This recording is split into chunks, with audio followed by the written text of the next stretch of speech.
رسول اللہ صلی اللہ علیہ وآلہ وسلم نزول قرآن کے وقت بہت سختی محسوس فرمایا کرتے تھے، اور اس کی علامتوں میں سے ایک یہ تھی کہ یاد کرنے کے لیے آپ اپنے ہونٹوں کو ہلاتے تھے۔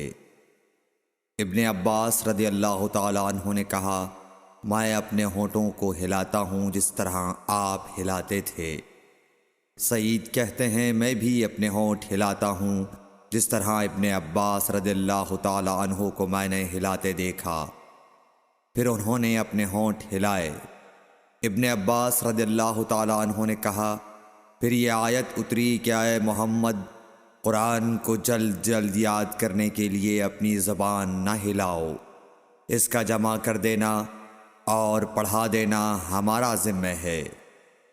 حضرت ابن عباس رضی اللہ تعالیٰ عنہ کہتے ہیں، یعنی قرآن آپ صلی اللہ علیہ وآلہ وسلم کے دل میں جمع دینا اور پڑھا دینا ہمارے ذمہ ہے۔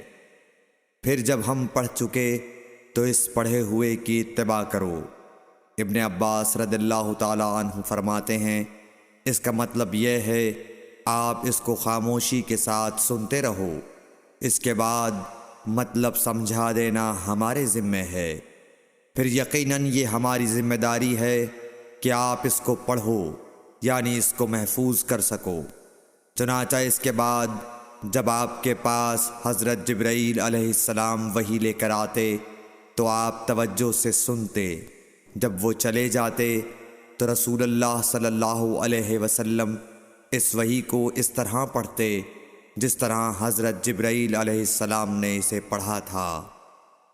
صحیح بخاری حدیث نمبر 5۔